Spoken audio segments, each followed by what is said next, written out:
안녕하세요. 저는 서울 아산병원 사회복지팀에 근무하는 가정의학과 전문의 전성훈이라고 합니다.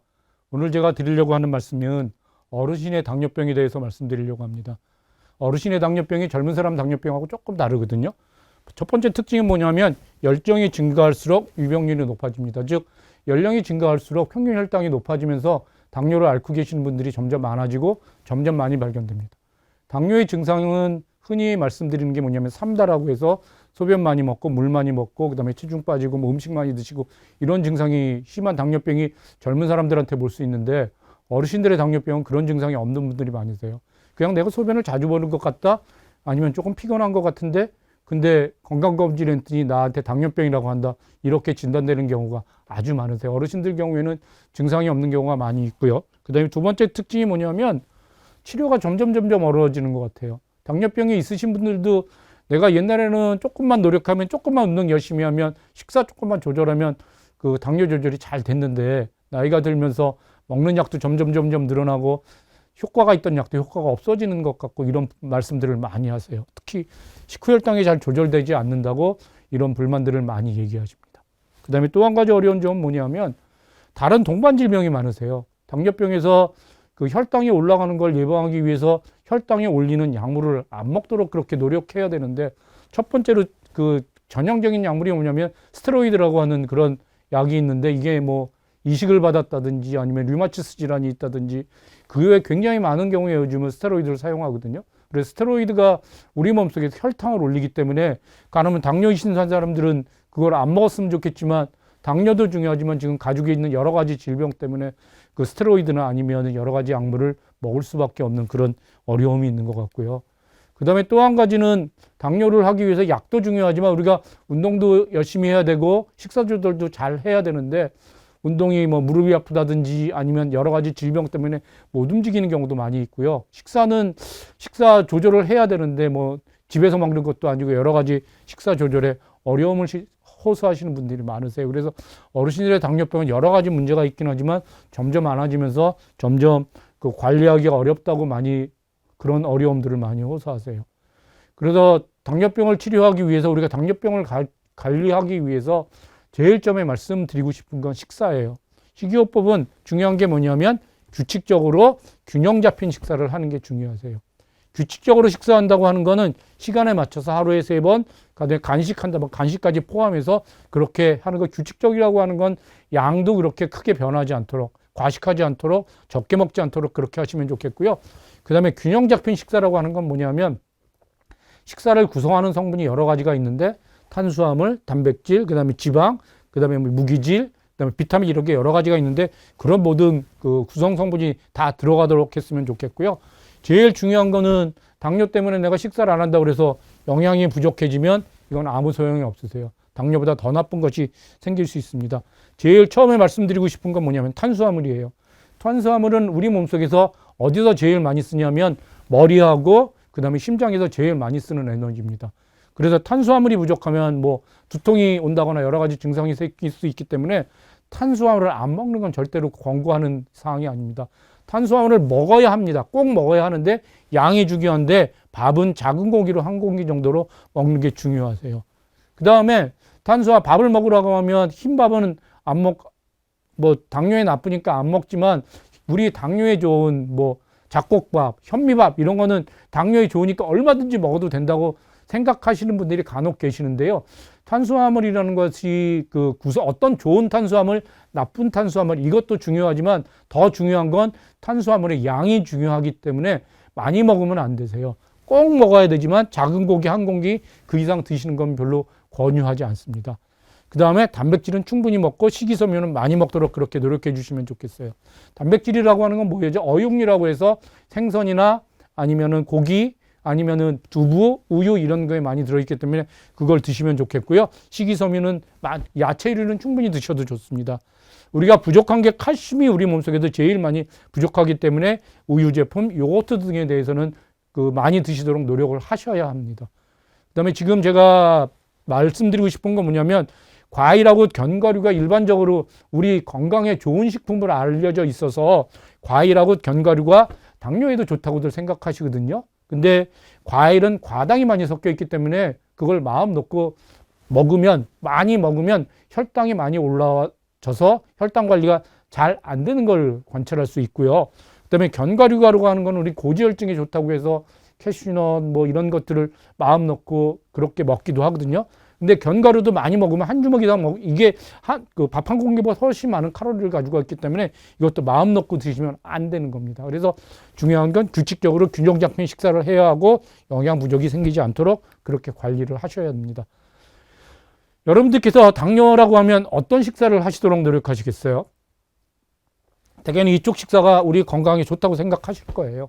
이거는 지금 왜냐하면 왜 좋다고 생각하냐고 제가 여쭤보면 흰밥이 식사 잘 되고 그다음에 이건 순수하게 채식이니까 우리 몸속에서 훨씬 더 좋다고 생각하실 수 있는 그런 거예요. 여기는 지금 뭐 생선이 그다지 나한테는 소화도 잘 안 되고 이거는 기름도 있을 수 있으니까 이거보다 이걸 택하겠다고 말씀하시겠지만 우리 몸속에서는 아까 말씀드렸던 탄수화물, 단백질, 지방, 채소 다 들어있는 걸 먹어야 되니까 생선을 넣어서 단백질을 충분히 드셔야 해요. 그래서 이게 훨씬 더 균형 잡힌 식단이라는 걸 이해하시고 그 다음에 우리가 이게 건강한 식단이라고 생각할 수는 없어요. 당뇨가 없으신 분들도 단백질을 충분히 드셔야 되는 의미에서 이렇게 드시도록 노력해 주시면 좋겠어요. 그 다음에 그 연세가 드신 분들이 공복혈당하고 식후혈당하고 비교해서 어느 식에 더 관리를 어려워하시냐면 그 식후혈당을 더 훨씬 어려워하시는데 식후혈당이 관리가 잘 안 되면 뭐가 중요하냐면 대혈관 합병증이 생기는데 이거는 대혈관 합병증이라고 하는 건 뭐냐면 뇌졸중, 그 협심증처럼 큰 혈관이 막히는 그런 동맥경화가 생겨서 그 혈관이 막혀서 뇌졸중이나 동맥경화가 생기는 일을 관찰할 수 있거든요. 그래서 당뇨 합병증이 여러 가지가 있지만 그런 것들이 생기지 않기 위해서 식후혈당을 조절을 하는 게 중요한데 왜 나이가 들면 그렇게 식후혈당이 조절이 잘 안 되느냐?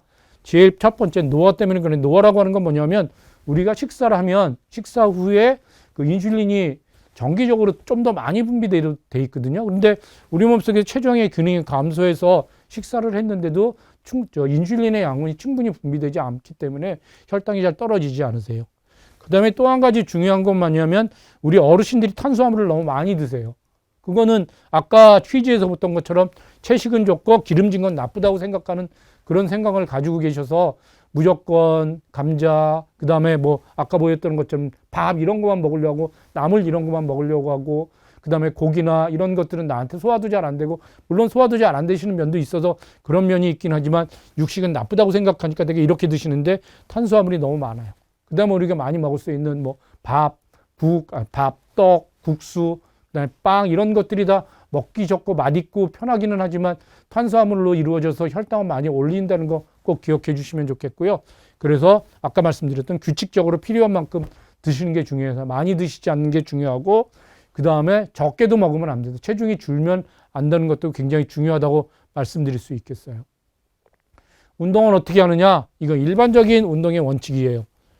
일주일에 300분 정도 운동하시도록 노력하시는 게 좋겠고 그 중에서도 그 걷기는 조금 운동이 부족한 면이 있으니까 땀이 나는 듯하게 운동하시도록 그렇게 노력해 주시면 좋겠고 그게 빨리 걷기, 자전거 타기, 수영 연습하기예요. 이거 하시면 해보시면 알겠지만 한 10분만 하시면 땀이 축 나게 돼 있으니까 일단 그렇게 하시면 좋겠고요. 천천히 걷는 거는 물론 뭐 무릎이 아프시거나 허리가 아프신다고 해서 그렇게라도 하면 좋겠지만 더 하실 수 있는 분은 좀 더 빨리 걸으셨으면 좋겠고 운동을 좀 더 하실 수 있는 분들은 등산, 배드민턴, 줄넘기 이런 것들을 150분 한 번 했을 때 30분 정도 해서 그렇게 시간을 좀 줄여 하셔도 좋고요. 그 다음에 이런 것도 다 안 되셨으면 최소한 한 번에 10분 정도 운동해서 이런 걸 여러 번 모아서 일주일에 300분이 될 수 있도록 그렇게 열심히 해주시면 좋겠고요.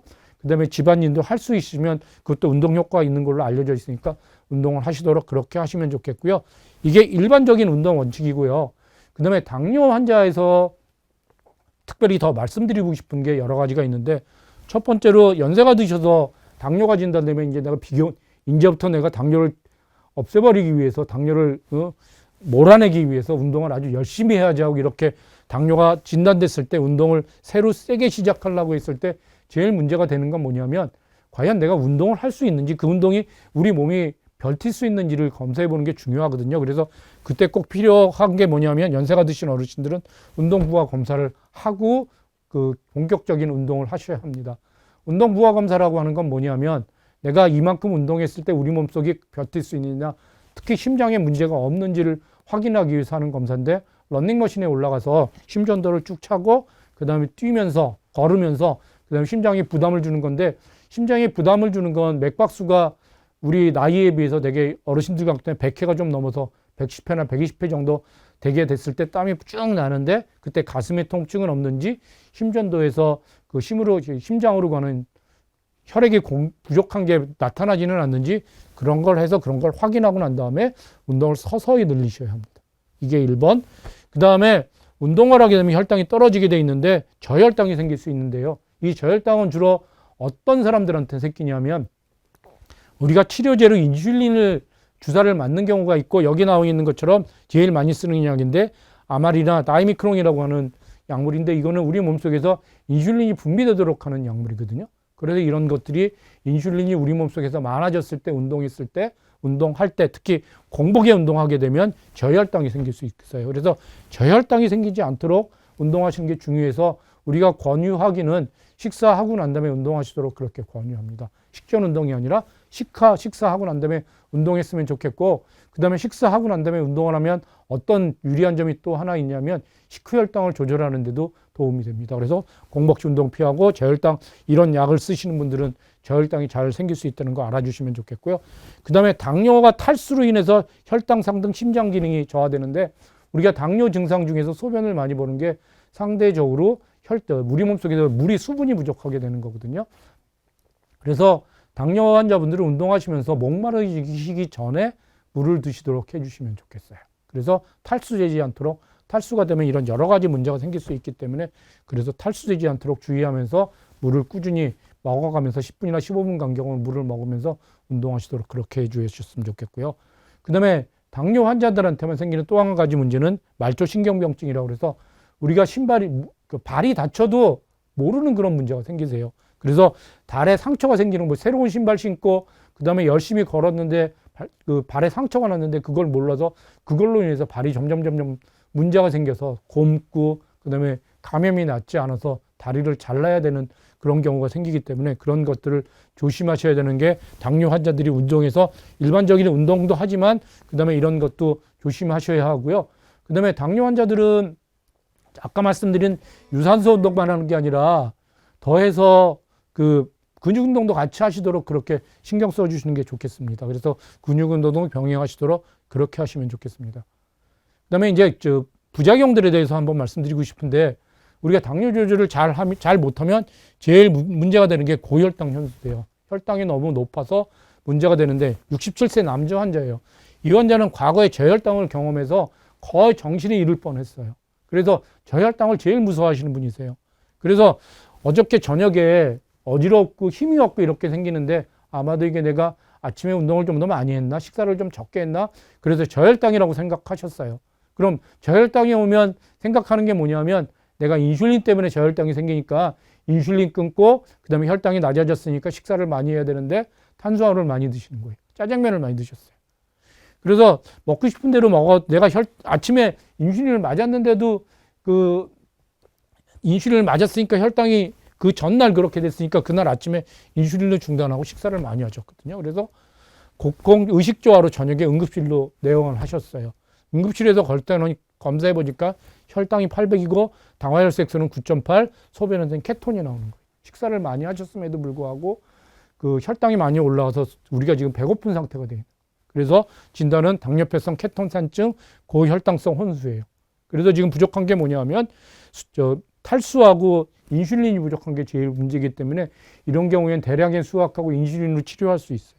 그래서 고혈당으로 인해서 탈수가 심각하게 생기는 거라, 지금 이 환자 같은 경우에는 치료를 잘 했는데 과거에 저혈당 때문에 무서워서 스스로 인슐린을 중단하고 식사를 많이 한 게 문제돼요. 그래서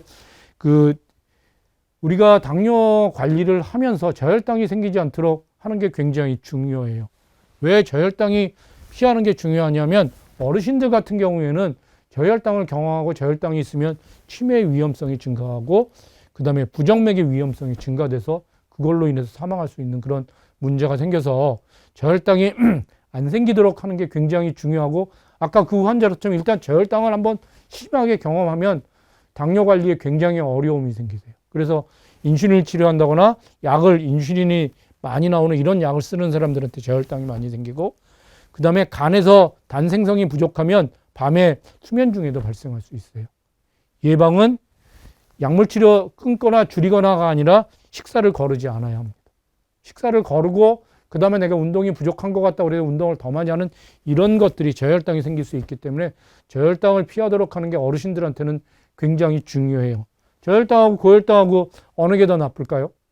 고혈당은 사실은 조금 높으면 떨어뜨리려고 노력하면 되지만 심각한 저혈당이 오면 그때 혈당을 공급하지 못하면 이런 심각한 문제가 생길 수 있기 때문에 저혈당을 피하시도록 하는 게 좋겠습니다. 그 다음에 저혈당의 증상이 뭐냐 하면 어지럽고 기운이 빠지고 식은땀, 가슴 뛰고 불안하며 손이 떨리는 증상이 생기고요. 심하면 의식을 상실할 정도로 이런 문제가 생기세요. 되게 경험했던 분들은 이런 정도에서 치료가 했으면 좋겠고요. 그 다음에 간에서 그 혈당을 만들어주는데 그 증상이 떨어지면 수면 중에도 이런 증상이 생길 수 있고 식은땀, 악몽, 아침에 심한 두통 등이 생길 수 있습니다. 그래서 이렇게 됐을 때 우리가 치료하는 건 뭐냐면 먹어야 돼요. 주사로 맞든지 아니면 의식이 있으면 우리가 직접 먹어야 되는데 이게 그 혈당 15g, 당 15g 정도에 해당되는 건데 사과나 오렌지 주스는 3분의 2컵, 포도 주스가 반컵, 우유도 굉장히 혈당이 많이 높아요. 근처에 우유가 있으면 우유도 먹어도 되고요. 그 다음에 설탕, 얼음 숟가락 하나, 과자, 사탕 등을 그냥 드시는 게 나아요. 그러면 이렇게 증상이 안 되고 혈당 검사 못했는데 식은땀, 가슴땀 뛰고 좀 이상하다. 그럼 이거 드시는 게 더 나아요. 왜냐하면 고혈당보다는 저혈당이 훨씬 위험한 거기 때문에 그렇습니다. 그래서 이거는 꼭 알아주시면 좋겠고 운동하실 때 그다음에 공복에 운동하지 말고 운동해야 된다면 운동할 때 사탕 주머니에 넣고 운동하시도록 하는 거 꼭 기억해 주시면 좋겠습니다. 그래서 여기까지 말씀드렸고요. 그다음에 우리가 어르신이 당뇨를 잘 관리했으면 좋겠지만 연세가 많이 드시면 많이 들수록 철저하게 관리하는 걸 별로 권유하지 않는데 그 이유는 저혈당의 위험성을 감수하면서 관리하는 건 아닙니다. 첫 번째로 건강한 상태이시고 기대형 기능이 충분한 상태라면 당화혈색소를 7.0% 이하로 유지할 수 있도록 철저하게 노력해 주시면 좋겠어요. 그래서 일반적으로 내가 지금 크게 건강에 문제 없고 운동을 잘 할 수 있고 그러면 7% 이하를 유지할 수 있도록 노력해 주시면 좋겠고요. 그다음에 건강 상태가 좀 떨어지고 경도의 인지장애는 지금 치매로 넘어갈지 안 넘어갈지 이런 정도로 조금 일상생활에 어려움이 있다면 여러 가지 문제가 생길 수 있는데 특히 저혈당, 낙상 우려 때문에 이런 것들이 생기지 않도록 관리를 해야 돼서 되게 8% 정도까지 이하로 관리를 할 수 있도록 그렇게 노력해 주시면 좋겠어요. 8%가 넘어가면 아까 그 환자가 응급실에 실려온 것처럼 그런 문제가 생길 수도 있어요. 그 다음에 이거보다 더 나빠져서 침대에 누워 있다거나 여러 가지 문제가 생기신 분이라면 그 다음에 만성동발이 증반돼 있고 심한 치매 등으로 인해서 본인이 일상생활이 어렵고 남의 도움을 받아야만 일상생활을 할 수 있다면 당뇨를 그렇게 철저히 6% 당화혈색소를 6% 이렇게 관리하는 게 도움이 안 될 수도 있고 그다음에 저혈당의 위험도 있기 때문에 당화혈색소를 8.5%로 조금 더 너그럽게 관리할 수 있도록 그렇게 합니다. 그렇다고 2 이상 올라가는 거는 당뇨 그 자체로 인한 고혈당으로 위한 합병증이 있을 수 있기 때문에 적어도 암만 심해도 8.5% 이하로는 유지할 수 있도록 그렇게 관리해야 한다는 거 다시 한번 말씀드립니다. 그 다음에 이제 마지막으로 당뇨병의 관리를 어떻게 해야 되는지 요약해서 말씀드리는 걸로 끝내도록 합니다. 식사는 적은 양이라도 규칙적으로 섭취하고 탄수화물은 낮은 당지수로. 낮은 당지수를 말씀드린 우리 고구마 한번 말씀드리면요. 고구마 감자하고 고구마하고 비교해 보면 고구마가 당지수가 낮아서 고구마가 훨씬 당뇨에 좋은 걸로 생각하실 수 있는데요. 그거는 생고구마 얘기고 맨 처음에 삶은 고구마가 되면 적어도 국수 정도로 나쁜 게 돼요.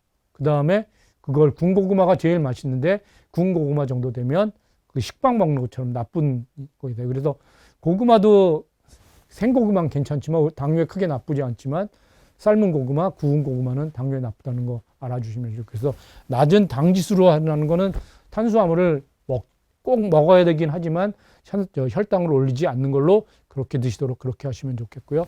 두 번째는 운동 열심히 해야 되는데 규칙적으로 근육 운동을 병행하는 걸 신경 써주시면 좋겠고요. 그 다음에 스트레스를 관리해 주십시오. 스트레스는 스트레스 호르몬이 우리 몸속에 나오면 이것들은 모두 혈당이 분비하는 쪽으로 그렇게 작용하기 때문입니다. 그 다음에 잠을 잘 주무시는 게 중요한데 11시에서 3시는 우리가 그 혈당을 떨어뜨리는 호르몬이 분비되기 때문에 그 시간에 식사를 특히 11시에서 3시까지 그래서 10시 반 에는 주무셔서 4시 이후에 일어날 수 있도록 그렇게 수면의 질을 높이는 게 당뇨 관리에 굉장히 중요하십니다. 그 다음에 또 한 가지 중요한 건 약을 잘 드시도록 그렇게 하시면 좋겠고 약을 먹으면서 내가 어떤 약을 먹는지 그 다음에 그런 약을 먹었을 때 저혈당을 일으킬 수 있는 약은 아닌지 이런 것들을 약 드시는 분 여러분께서 잘 알아주셔서 저혈당을 예방할 수 있도록 그렇게 잘 관리해 주시면 좋겠습니다. 다시 한번 그 어르신의 당뇨에 대해서 요약해서 말씀드리면 어르신이 나이가 들면서 당뇨 환자가 점점 많아지고 그 다음에 당뇨 환자들은 그 관리하기가 점점 어려워지고 그 중에서 특히 그 식후혈당 관리가 어려워지는데 식후혈당을 잘 관리하기 위해서는 탄수화물을 많이 먹지 않도록 그렇게 노력해야 하지만 탄수화물을 안 먹으면 여러 가지로 딴 문제가 생기기 때문에 탄수화물은 꼭 먹으면서 건강한 탄수화물을 많이 먹지 않도록 그렇게 식사 관리를 잘 할 수 있도록 노력해 주시면 좋겠고요. 그런데 운동하기가 어렵지만 운동도 꼭 관리를 잘 해서 그다음에 그 열심히 운동할 수 있도록 그렇게 노력하시고 그다음에 근육 운동을 병행할 수 있도록 그렇게 잘 알아주시면 좋겠습니다. 약 잘 드시는 것도 굉장히 중요한 말씀이라고 다시 한번 말씀드립니다. 예, 이걸로 마치겠습니다. 경청해 주셔서 감사합니다.